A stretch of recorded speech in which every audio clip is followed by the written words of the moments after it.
No dia do meu casamento, nem um único familiar apareceu. Nem mesmo meu pai, que tinha prometido me levar até o altar. Todos foram para o chá de bebê da minha irmã. Um dia depois, eu postei uma única foto no Instagram. Menos de uma hora depois daquela única postagem, recebi 47 ligações perdidas e mensagens deles. O que poderia tê-los abalado tão de repente? Continue assistindo para descobrir. Eles acharam que estavam escolhendo o lado vencedor em uma rivalidade familiar que eles mesmos inventaram, mas esqueceram que o jogo estava manipulado desde o começo, só que não da forma que imaginaram. Meu nome é Nina e, durante toda a minha vida, eu fui a substituta no show de uma mulher só da minha irmã Iris. Nossa família funciona menos como uma unidade coesa e mais como um fundo de investimento mal administrado, com minha mãe Beatriz como a CEO frenética e Iris como o único ativo de alto risco. Iris fez tudo certo de acordo com os estatutos não escritos do nosso clã. Ela se casou com um homem chamado Gregório, cujo sobrenome Davenport carregava aquele leve e mofado aroma de riqueza de família, mesmo que a realidade estivesse mais próxima de financiamentos herdados de geração em geração. Eles moravam em uma casa onde os arbustos eram aparados em espirais ansiosas e as conversas eram controladas com a mesma rigidez. A vida dela era uma produção cuidadosamente encenada e minha família era a patrocinadora financeira, aplaudindo sem parar e esperando algum retorno pelo investimento emocional. Eu, por outro lado, era o projeto fora do roteiro que eles nunca entenderam. Eu escolhi um caminho diferente. Eu escolhi Daniel. Daniel não tem um sobrenome que consiga para ele tratamento preferencial em lugar nenhum. Ele tem mãos manchadas de tinta e grafite. Mãos que dão vida a mundos.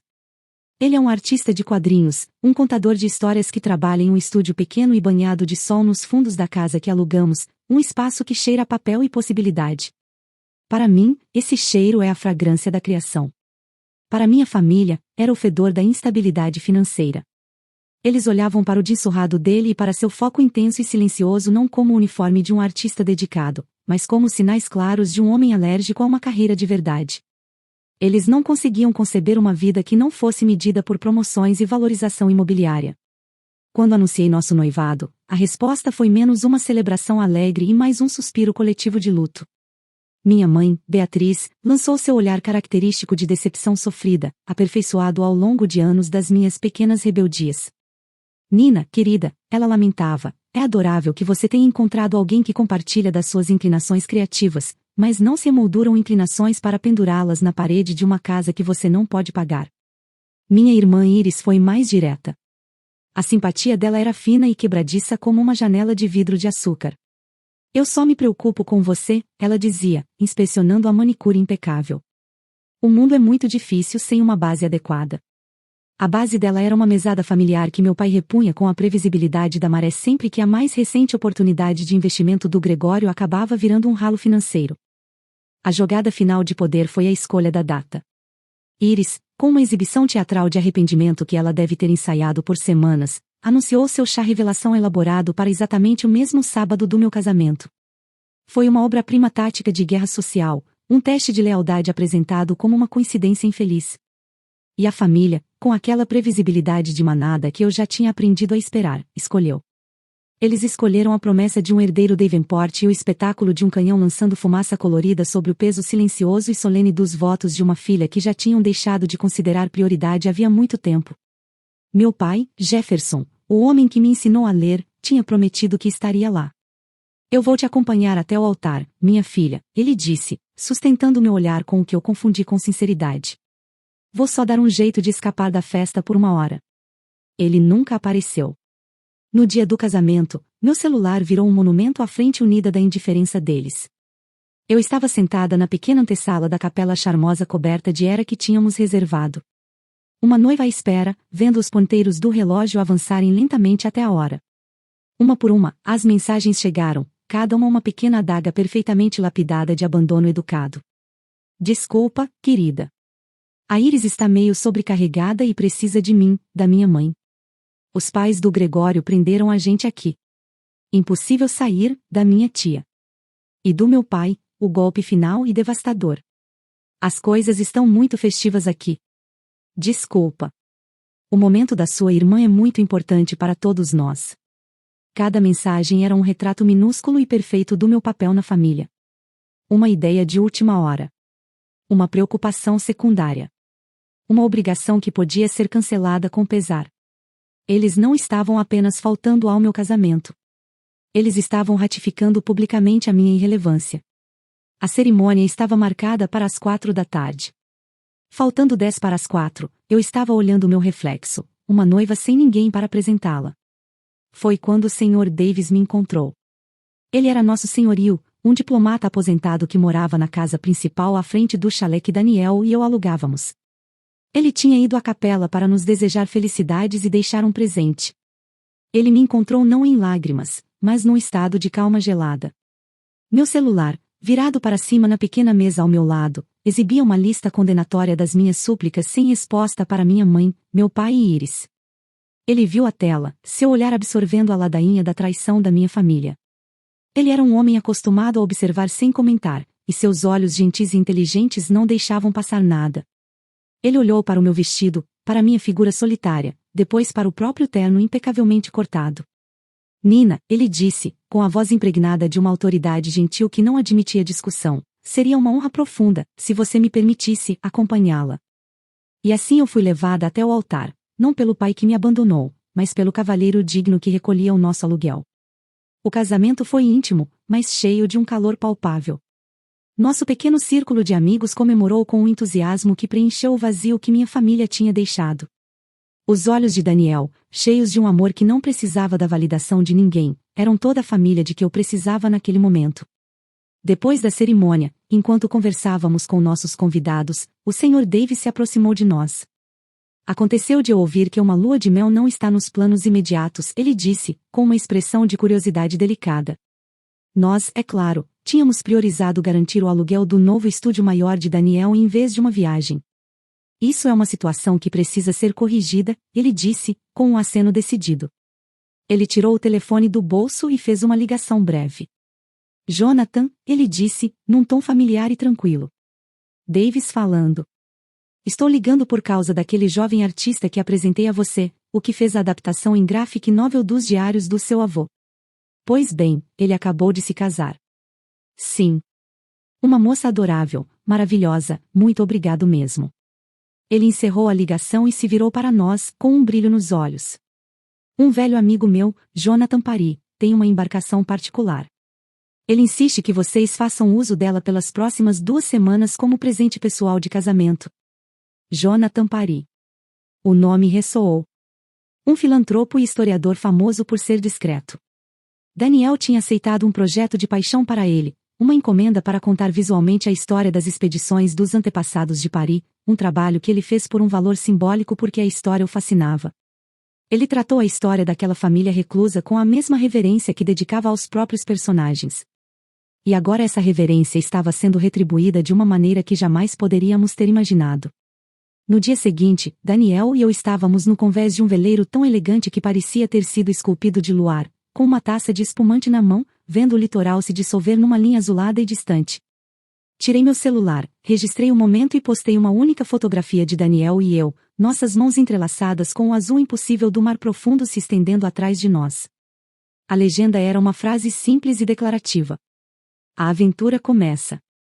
A mensagem tinha sido enviada não como um ato de vingança, mas como uma declaração de independência. Minha antiga vida tinha sido um papel de coadjuvante. A nova era o papel principal. 15 minutos depois, a tela do meu celular virou uma teia frenética de ligações e mensagens desesperadas. Silenciei todas. No fim, foram 417 ligações perdidas e mensagens. A primeira ligação que escolhi atender veio no 3º dia da nossa viagem. Depois que a enxurrada de notificações já tinha virado uma piada recorrente entre Daniel e eu, era minha mãe, Beatriz. Deixei o telefone tocar até o último instante possível, uma pequena retomada de controle depois de uma vida inteira de condescendência. Quando atendi, fiquei em silêncio, permitindo que o vasto espaço vazio do oceano preenchesse a conexão. Nina? É você? Nina, pelo amor de Deus, onde você está? Estamos enlouquecidos de preocupação. A atuação era tão impressionante na sua desonestidade que quase dava para admirar. Eles não estavam preocupados. Estavam perplexos. Estavam indignados. Estavam confrontando uma narrativa que não conseguiam controlar, e isso estava deixando todos eles à beira do colapso. Estou na minha lua de mel, mãe, eu disse, com a voz tão plácida e firme quanto a linha do horizonte. Eu conseguia ouvir Iris ao fundo, a voz dela num silvo afiado e impaciente. Pergunta a ela de onde saiu esse barco. Pergunta quem está pagando isso. O tom da minha mãe mudou instantaneamente da preocupação fabricada para um interrogatório direto. Uma lua de mel numa embarcação desse porte. Sua irmã viu as fotos. Todos nós estamos bastante confusos. A família do Daniel tinha recursos que você deixou de mencionar? Teria sido útil saber. E ali estava. O desespero frenético para encontrar algum apoio lógico para qualquer explicação que impedisse o universo cuidadosamente construído deles de desmoronar. Eles precisavam que Daniel fosse um herdeiro secreto, um filho de família rica brincando de boêmio, porque a alternativa, a de que tinham cometido um erro colossal de julgamento com base nos próprios critérios superficiais, era uma ameaça existencial. Eles precisavam ser as vítimas do meu silêncio, não os autores da própria exclusão. Aquele era o momento decisivo, o fim de jogo daquela conversa para o qual eu tinha me preparado sem saber durante a vida inteira. Tomei um gole lento da minha bebida, observando um grupo de golfinhos cortar as ondas com elegância. Não, mãe, eu disse, deixando a negativa simples se expandir dentro do silêncio. Daniel não tem uma fortuna escondida. Ele tem algo muito mais valioso, algo para o qual o mundo de vocês não tem coluna na planilha, talento e uma reputação de excelência. E essas qualidades, ao que parece, são sua própria forma de moeda entre pessoas que realmente importam. O silêncio do outro lado foi tão profundo que eu quase podia ouvir as engrenagens da mente dela travando. Continuei, com a voz deliberadamente leve e casual. O veleiro pertence a um cavalheiro chamado Jonathan Parry. Ele é um dos clientes do Daniel. Ficou tão tocado com a forma como Daniel deu vida à história da família dele que ofereceu esta viagem como presente pessoal de casamento. Tudo foi organizado pelo Sr. Davis. O som que minha mãe fez foi um ruído fraco e estrangulado, como um balão esvaziando devagar. O Sr. Davis. O senhorio. O homem quieto e educado que eles tinham descartado como uma peça funcional do cenário, como um poste ou uma caixa de correio. A ideia de que esse homem, essa figura da periferia da minha suposta vidinha pequena, pudesse casualmente acionar o favor de um homem como Parry era uma revelação capaz de mudar todo o paradigma deles. Aquilo violava as leis fundamentais da física social em que acreditavam. Não tinha a ver com o dinheiro que você possuía. Tinha a ver com o respeito que você inspirava. Um conceito que eles nunca se deram ao trabalho de aprender. Sr. Davis, ela repetiu, e o nome soou como uma palavra em língua estrangeira que ela mal conseguia pronunciar. O homem que é dono da sua casa? Esse mesmo, confirmei.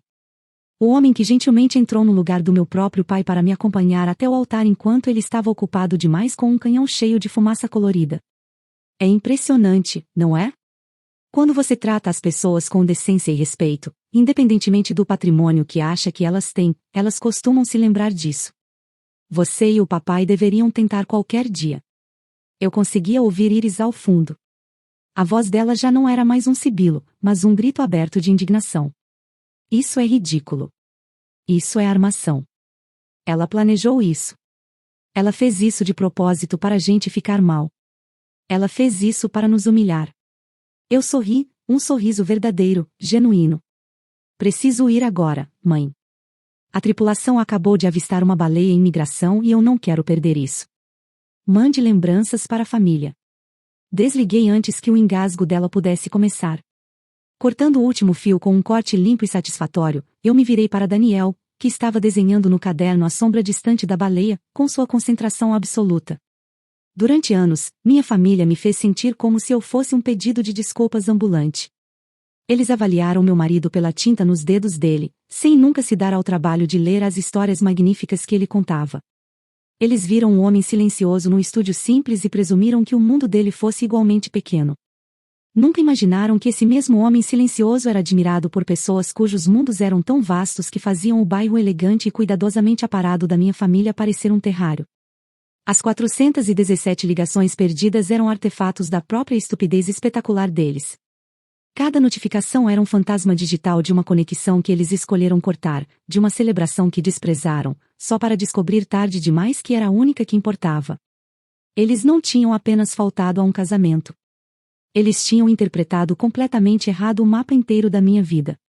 Ali, em pé, com a brisa do mar no cabelo, eu percebi a verdade mais profunda de todas. Ao me colocarem para fora, eles não tinham me diminuído. Tinham, sem querer, me libertado em um oceano muito maior do que qualquer coisa que eles seriam capazes de imaginar.